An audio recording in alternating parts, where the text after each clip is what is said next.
আসসালামু আলাইকুম। সর্বশেষ বাংলা সংবাদে আপনাদের স্বাগত। শুরুতেই সংবাদ শিরোনাম।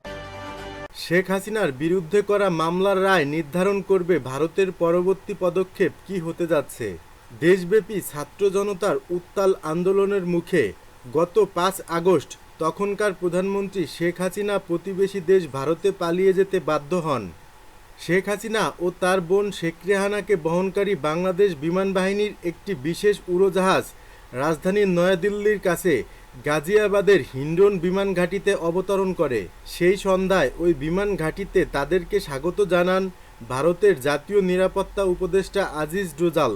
তবে এরপর থেকেই শেখ হাসিনাকে দেশে এনে তার গত ১৫ বছরের স্বৈরাচারী শাসন আন্দোলনে শিক্ষার্থীদের গুলি করে হত্যার দায়ে বিচারের কাঠগড়ায় দাঁড় করানোর তীব্র দাবি উঠেছে ছাত্র জনতার পক্ষ থেকে।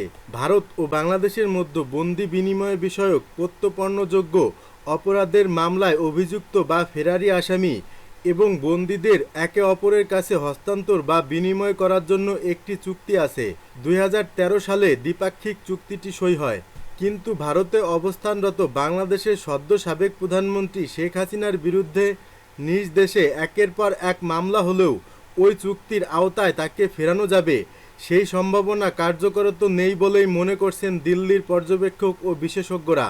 বাংলাদেশের অন্তর্বর্তী সরকারের কাছ থেকে সত্যিই যদি এ ধরনের কোনো অনুরোধ আসে, সেক্ষেত্রে ভারত সরকারের অবস্থান কি হবে সে বিষয়টি নিয়ে দিল্লি আপাতত মুখ খুলতে চাইছে না।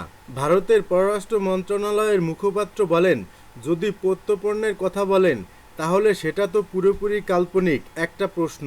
এরকম পরিস্থিতিতে কাল্পনিক কোনো প্রশ্নের জবাব দেওয়াটা আমাদের রেওয়াজ নয়।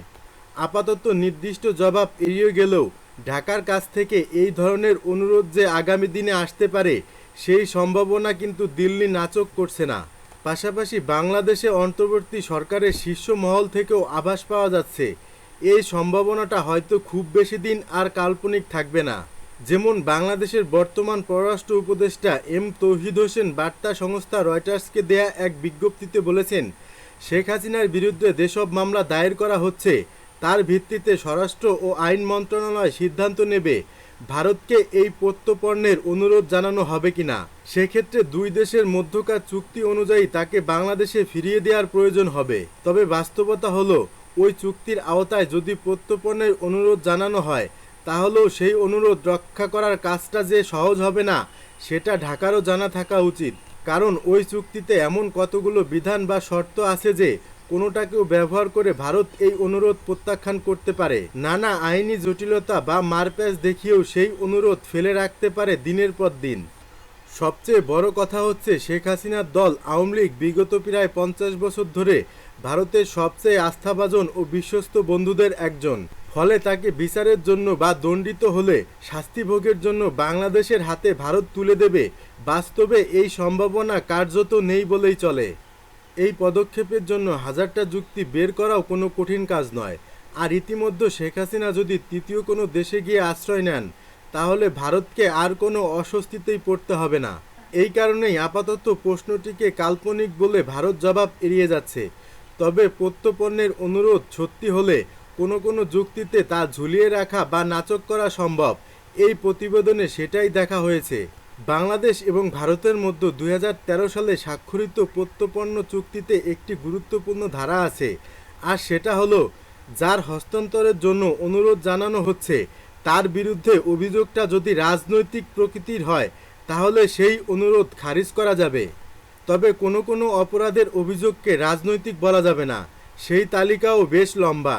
এর মধ্যে হত্যা, গুম, অনিচ্ছাকৃত হত্যা ঘটানো, বোমা বিস্ফোরণ ঘটনা ও সন্ত্রাসবাদের মতো নানা অপরাধ রয়েছে। এখন গত ২ সপ্তাহে শেখ হাসিনার বিরুদ্ধে বাংলাদেশে যেসব মামলা রুজু হয়েছে তার মধ্যে হত্যা, গণহত্যা, গুম ও নির্যাতনের নানা অভিযোগ আছে। ফলে আপাতত দৃষ্টিতে এগুলোকে রাজনৈতিক বলে খারিজ করা কঠিন। তারপরও ২০১৬ সালে যখন মূল চুক্তিটি সংশোধন করা হয় তখন এমন একটি ধারা যুক্ত করা হয়েছিল যা হস্তান্তরের প্রক্রিয়াকে বেশ সহজ করে তুলেছিল। সংশোধিত চুক্তির ধারায় বলা হয়েছিল, কোনো অভিযুক্তের হস্তান্তর চাওয়ার সময় অনুরোধকারী দেশকে সেই সব অভিযোগের পক্ষে কোনো সাক্ষ্য প্রমাণ পেশ না করলেও চলবে, শুধু সংশ্লিষ্ট আদালতের গ্রেপ্তারি পরোয়ানা পেশ করলেই সেটিকে বৈধ অনুরোধ হিসেবে ধরা হবে। তার মানে দাঁড়াচ্ছে শেখ হাসিনার বিরুদ্ধে বাংলাদেশে যেসব মামলা দায়ের হয়েছে তার কোনোটিতে যদি আদালত ফেরারি শেখ হাসিনার বিরুদ্ধে গ্রেপ্তারি পরোয়ানা জারির নির্দেশ দেয়, তাহলে তার ভিত্তিতেই বাংলাদেশ সরকার ভারতের কাছ থেকে হস্তান্তরের অনুরোধ জানাতে পারবে। কিন্তু এর পরের চুক্তিতে এমন কিছু ধারা আছে যেগুলো প্রয়োগ করে অনুরোধ প্রাপক দেশ তা খারিজ করার অধিকার রাখে। যেমন অনুরোধ প্রাপক দেশে যদি ওই ব্যক্তির বিরুদ্ধে কোনো প্রত্যর্পণযোগ্য অপরাধের মামলা চলে তাহলে সেটা দেখিয়ে অন্য দেশের অনুরোধ খারিজ করা যায়। শেখ হাসিনার ক্ষেত্রে অবশ্য এটা প্রযোজ্য নয়, কারণ ভারতে তার বিরুদ্ধে কোনো মামলা হচ্ছে না বা অচিরে হওয়ার সম্ভাবনা নেই। দ্বিতীয় ধারাটি হলো, যদি অনুরোধ প্রাপক দেশের মনে হয় অভিযোগগুলো শুধুমাত্র ন্যায় বিচারের স্বার্থে সরল বিশ্বাসে আনা হয়নি, তাহলেও তাদের সেটি নাকচ করার ক্ষমতা থাকবে। অভিযোগগুলো যদি সামরিক অপরাধের হয় যা সাধারণ ফৌজদারি আইনের পরিধিতে পড়ে না, তাহলেও একইভাবে অনুরোধ নাকচ করা যাবে। এখন ভারত যদি সত্যি শেখ হাসিনার প্রত্যর্পণের কোনো অনুরোধ পায় তাহলে দ্বিতীয় ধারাটি প্রয়োগ করেই তা খারিজ করা যাবে বলে দিল্লিতে বিশ্লেষকরা মনে করছেন।